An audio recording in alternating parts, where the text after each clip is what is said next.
We're at the Northwest Natural Appliance Center, and these are my favorite segments on Fusion when David has on his chef's coat. Mine too. What are we making? We're going to make a strata. Strata means? Layers. Layers. So this is an egg dish. Best thing about it is you make it one night and you serve it the next day so that you don't have to worry about cooking when you have company. And it basically just incorporates a custard, which is, egg and cream, or half and half, and bread, and then whatever other ingredients you like. Whatever would go good in an omelet or with eggs. So let's get started. So I'll tell you, we have some bread that's kind of set out a little bit. It's kind of important for the bread is that you don't want really, really heavy, dense bread like a good artisan bread, because this kind of fluffs up a little bit like a souffle, and if it's too heavy, it won't fluff up. So you want just like a regular French bread, maybe? Right. Okay. And I let it sit out for a day or two, and then just kind of make it work, fill in to get a single layer there. Then we're going to add some other ingredients on top. And what I'm going to do is I'm going to start the custard for it. And what I've got is I've got a little bit of salt, a little bit of pepper, and this one's going to have cumin in it for flavoring. And going to whisk that up really good. The key to this is that if you don't whisk it good, then you're going to wind up with yellow streaks and white streaks. So it's important to whisk it really well. Okay. And we're going to add that last. That's the last thing we're going to add. We're going to let it soak in really good. So once you got that all filled up, try and fill some of those cracks there too. Okay, there we go. So basically, in making this custard, what we've got here is we have egg and we have half and half. How many eggs? I've got about 6, and I've got about about a cup and a half of half and half. And what you're looking for in this custard is about a 50-50 mixture. So if you're using small egg, you might want to measure it. So the one that we're making is going to be kind of Mexican-based. We have some chorizo. I have 2 peppers. I have Anaheim and I have poblano.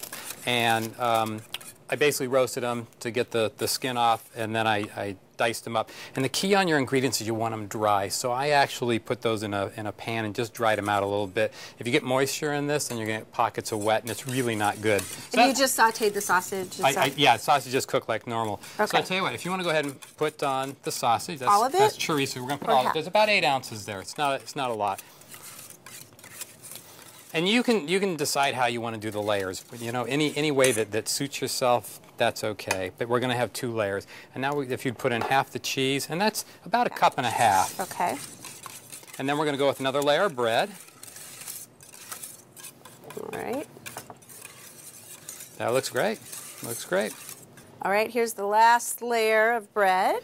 Okay, and then we're just going to get the peppers on there. And then if you want to grab the cheese and put the cheese on. And again, how you layer this isn't important, except with the fact that you really do want to try and have the cheese be last, because you want that nice cheesy crust. So last thing is we're going to just ladle the curd in, and then after we ladle the curd in, you want to do it gently because it is quite a bit. And if it looks like you have too much, you don't have to put it all in. You're going to cover this with saran wrap. You're going to weight it down with a plate or something that would fit it, and then you're going to put a little weight on top of the plates, and that way it's going to help all the moisture wick through all of the bread. And that's basically it. It's going to go in the fridge. You let it sit for at least 4 hours, and overnight's great, and it's ready tomorrow for brunch. Oh, that's pretty simple. Pretty simple, pretty straightforward. And you can put anything you want in there. You can. I mean, mushrooms, you can put asparagus. Again, the key is to make sure your ingredients are dry. You don't want them to be wet. Other than that, sky's the limit. Don't try and load it up too much or it'll be too heavy.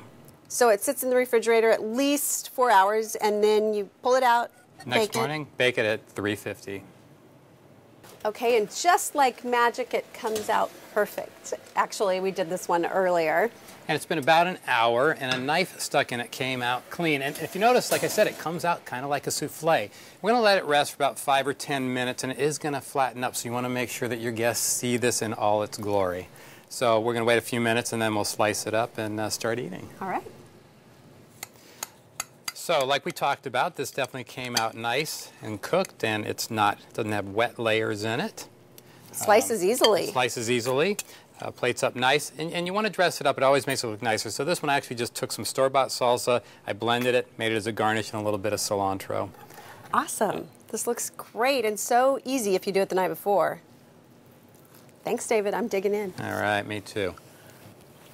Recipes on our website.